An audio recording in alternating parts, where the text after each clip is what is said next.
What is up, world? Welcome back, Charge the Game podcast. I'll be your host here, Chuck. Fly, Eagles, fly. Hey, I'm channeling my get your popcorn ready, my favorite wide receiver of all time, Terrell Owens, on my favorite team, guys. Now, we have to talk about the Detroit Lions. Number one in the NFC, home field advantage, and could not get the job done. Make sure you guys get in here and subscribe to the YouTube channel. Let's go. Such a terrible defeat, man. I am a huge Dan Campbell fan.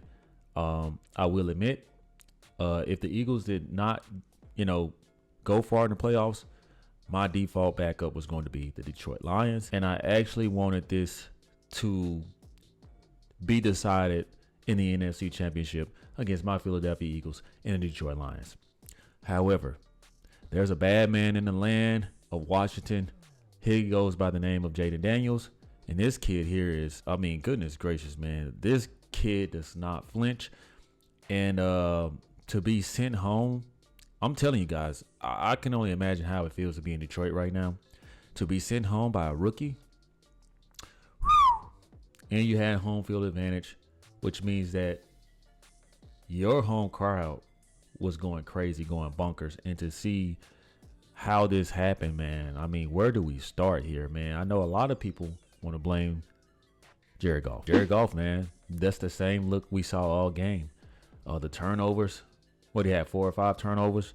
Like, you're not going to go far in the playoffs. And to do all of that hard work, you saw, Gibbs, the running back, Montgomery, the hard work, the dedication, they just seem like the team to beat. Although I feel like if they went up against the Philadelphia Eagles, I do think that we probably would have won as well, just because of the playoff atmosphere and just because we're a blue collar, keep your head down, slugfest type of team. Okay.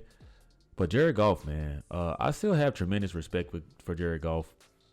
He just couldn't get it done. I think he's an outstanding player. Him and Lamar Jackson seem to be these great regular season players. And I do think that this will tarnish their Super Bowl window because it takes so much dedication. It takes so much talent. It takes so much hard work and just mentally draining to go game by game by game. It's a long season. And to literally be in the same spot you were second round, the divisional round, and be bounced by a rookie. You got to keep giving this guy respect because Jaden Daniels is the real deal. Is heartbreaking. Is detrimental to not only the team but that fan base. You guys had it all this year. At the end of the day, someone had to lose. But I'm telling you this, man. If I'm going to lose, I would not want to be, having a home field advantage and it not be in the NFC Championship. Because at least then, you made it far enough, and you were that much more close. And it doesn't feel good to be, bounced in the second round. I get that. But, man, just the optics of it is a terrible look. It's a terrible look. And the fact that they just extended Jared Goff. And now I'm quite sure Sean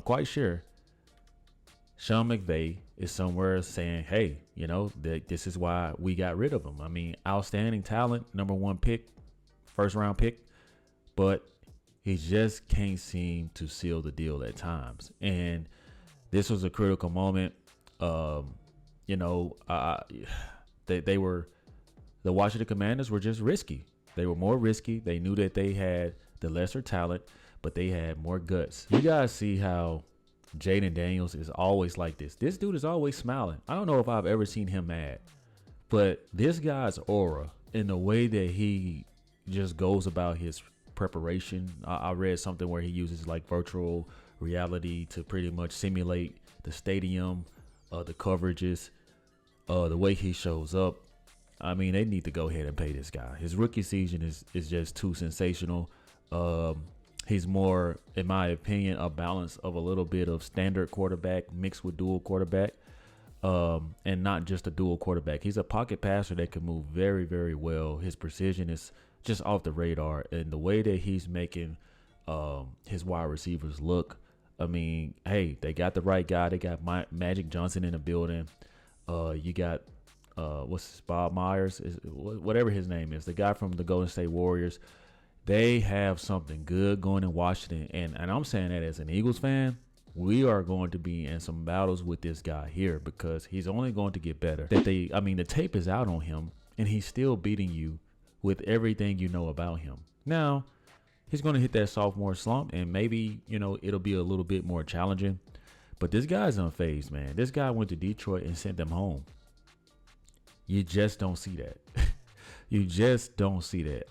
This guy, in my opinion, not only is the rookie of the year, but he played MVP caliber football all season. Truthfully, he really did. This is going to be a very, very good game coming up this weekend. My Eagles versus the Washington Commanders. And I got to admit, I'm a little worried because this guy, he's trigger happy. He has nothing to lose. They have nothing to lose. They have exceeded their expectations. I mean, really exceeded their expectations. So we'll see.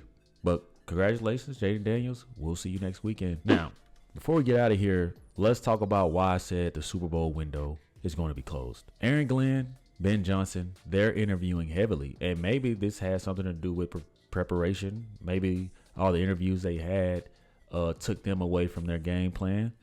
But this is a lot of brain power leaving your organization. Trust me, the same thing happened with the Philadelphia Eagles. It's a huge reset. The players have to adapt to a new scheme.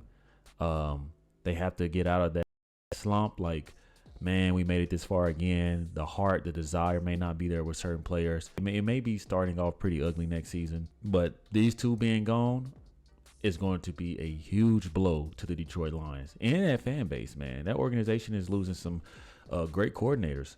So I do think, in my personal opinion, that their Super Bowl window is going to be closed minimum 5 years.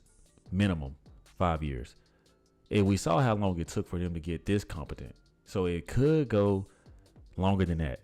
Let's not hope that for their sake. I mean, with that running back tandem, who knows, right? At least you have the core.